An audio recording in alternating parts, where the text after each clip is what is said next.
Hello everybody, this is Zachary and the Jolly Raboots, back again with another video. And today, it's Christmas.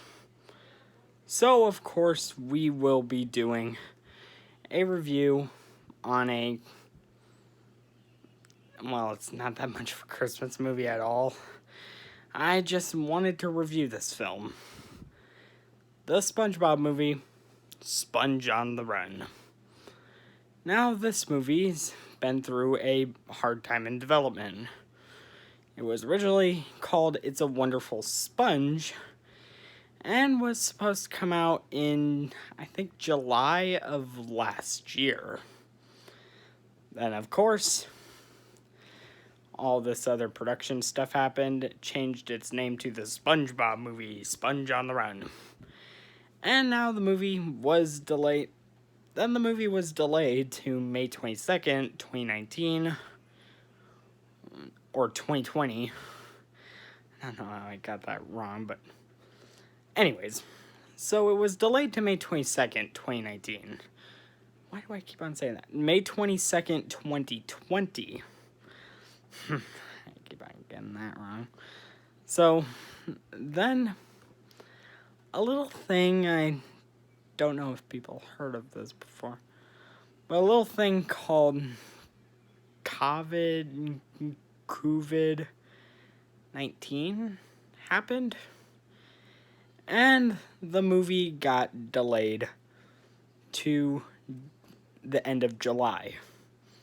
I think it was July 31st for its US theatrical release.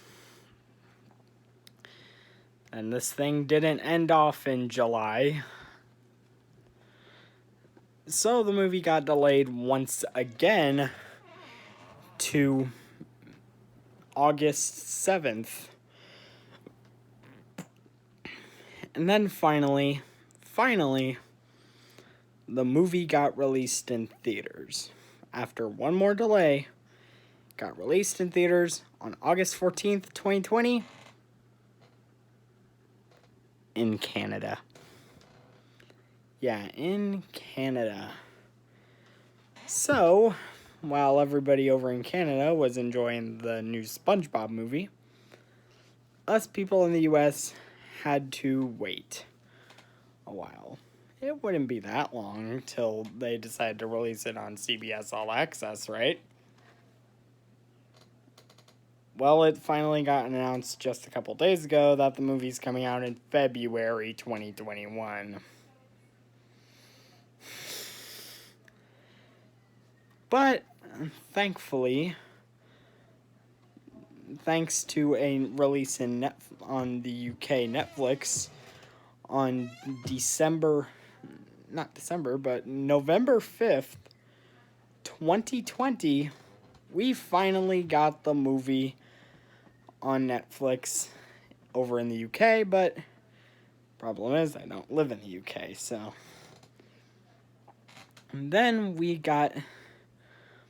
somebody, thankfully, because I kind of knew this would happen, somebody decided to just put the whole film on YouTube for free. So now people can enjoy the SpongeBob movie, Sponge on the Run, for free on YouTube. Before Paramount takes it down, most likely. Let's hope they don't take down this video, because that'd be really sad. But anyways, a little background information. I really love SpongeBob. I loved it as a kid. I even had a SpongeBob like table and chair set based on SpongeBob, which was pretty much his face on a table. And also, I watched the first movie constantly on DVD, and I have seen the second movie a couple times, including in theaters, where we accidentally bought 3D tickets. Yeah, that was a weird story. when I accidentally bought 3D tickets to the second SpongeBob movie.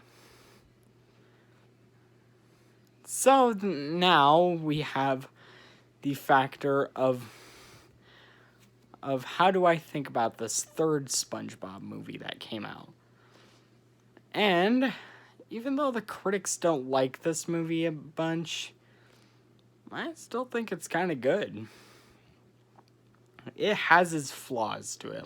Now, let me get into the plot.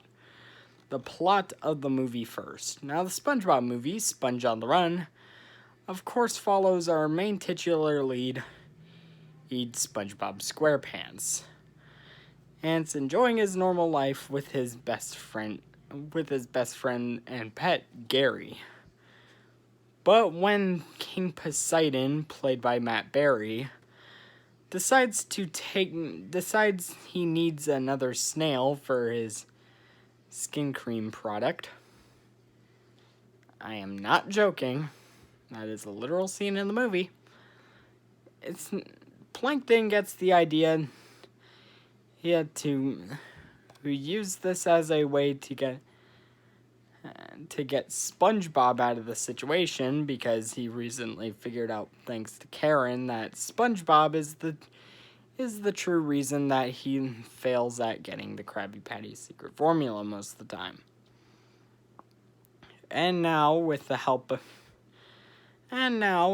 he ends up getting Gary and bringing him to King Poseidon. When SpongeBob and Patrick figure out about this, they have to go on a quest, meeting many different characters, including a literal bush named Sage, who is a literal sage, played by Keanu Reeves, and their robot assistant, Otto, played by Awkwafina. Now, Awkwafina ain't that bad in this movie. She actually does a good job, and I didn't even notice my first time watching this movie. I didn't even notice that she was in this film. But while SpongeBob and Patrick are on their journey, later on in the movie, we meet up with Sandy, Mr. Krabs, Squidward, and Plankton, who decides to tag along, as they decide to go search for SpongeBob to get him out of a sticky situation. Now, as a SpongeBob fan myself, what did I think about the SpongeBob movie, Sponge on the Run? I thought it was a pretty good movie, actually. And I thought that this film was actually better than the second movie. My first thing I have to say about this movie is the animation looks fan-freaking-tastic. This movie uses 3D animation, but it kind of acts like the original cartoon a bit. With all this cartoony movements that the characters do. The way that SpongeBob and Patrick move in this movie is really good. Especially, there's a part in this movie near the beginning of the film where SpongeBob actually decides to pretty much make clones of himself that go around serving Krabby Patties to people. And then we have this movie's main factor, which is, how is the journey itself? Well, there is only one problem I had with it. The journey itself kind of feels rushed. Like, there's one scene in this movie that literally didn't need to be in there. But sometimes they even add filler to this. Like, there's a scene with this old western town and Danny Trejo's there as this El Diablo guy. And I like that aspect. It kind of reminded me of the market guy from the first movie. You remember the fishbowl dude who put the googly eyes on all the other fish? Yeah, it kind of reminded me of him from the first movie. This guy kind of reminded me of him the dude from the first movie. But then also, let's talk about how the characters. How did they portray the characters in this movie? We'll get back to the story in a bit, but let's take a look at the characters real quick because they're pretty important to the story. So, the characters in this movie are actually not that bad. There's a lot of characters in this film that I really did like. Like there is this, like, there's the king's assistant, who I don't remember who he's played by, but he is actually pretty funny in this movie. He doesn't do that bad of a job. Also, there's the factor of Sage, the literal sagebush. He doesn't appear in the movie a lot, but he still does an okay job at doing his performance in the feature. But then we have this movie's these other characters, like Sandy, Mr. Krabs, Squidward, and they don't really appear in the movie a lot. Like, they only appear near the beginning of the film and at the end of the movie. He'd go help out SpongeBob. Which I'll not spoil you of what SpongeBob and Patrick are up to. So, then we have this movie. They really don't feature them a lot in the film. And sure, you may say that this movie's supposed to be focused on SpongeBob and Patrick, but it would have been kind of nice to see how life is going without SpongeBob in Bikini Bottom. Also, King Poseidon is a very interesting character. He's kind of over-exaggerated. He kind of exaggerates his lines a bit. He's kind of he is very cartoony, which, to be fair, for this movie, it's not that bad of a character to have in the film. And he's actually quite funny sometimes. Like, there's a reveal at the end of the movie, which was pretty hilarious. And you're gonna be surprised when I say this, but let's talk about the songs in the SpongeBob movie, Sponge on the Run. Now, there's a couple songs in this film. There's It's Always Summer in Bikini Bottom, sang by Weezer, which, that's actually a pretty catchy song. I really do enjoy that song. Also, we have the factor of this one musical number where Snoop Dogg is in there. Not the best one, and definitely not the best song in the SpongeBob universe. Like, it's definitely filler. I could tell that song is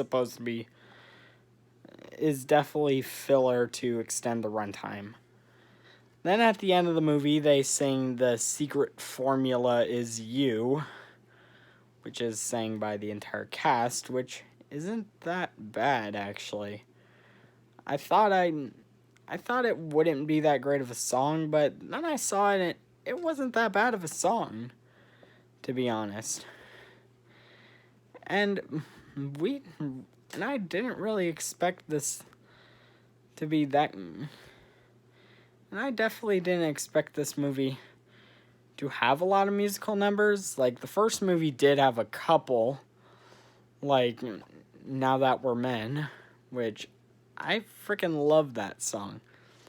Now that we're men, we can do anything. Now that we're men, we are invincible. Now that we're men, we get to Shell City, stop the crowd, save the day for Mr. Krabs.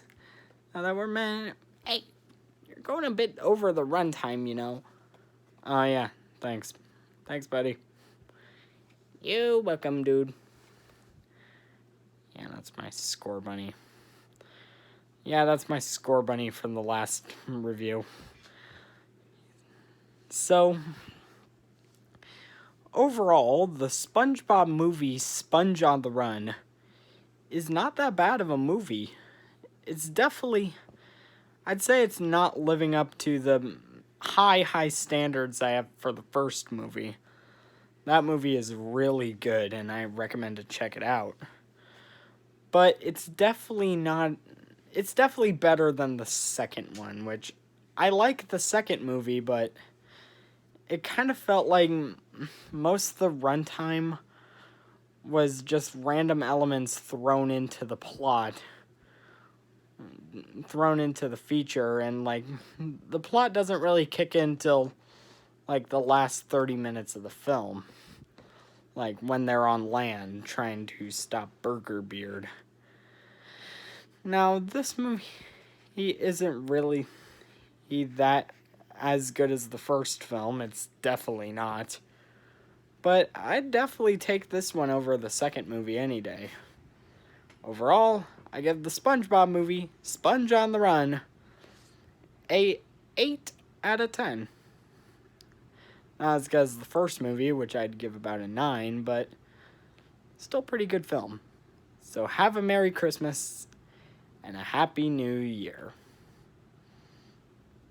Alright, so what are we going to review next? I got this package from Yzma.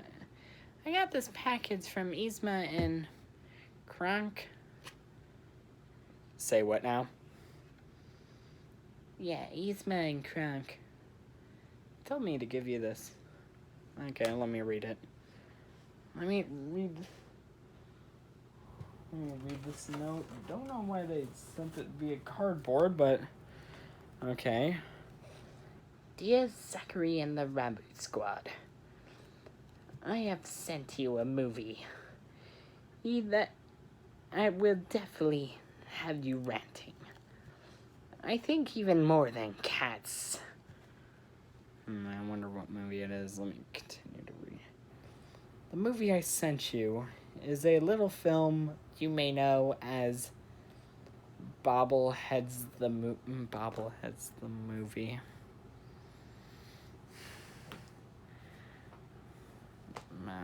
Good grief.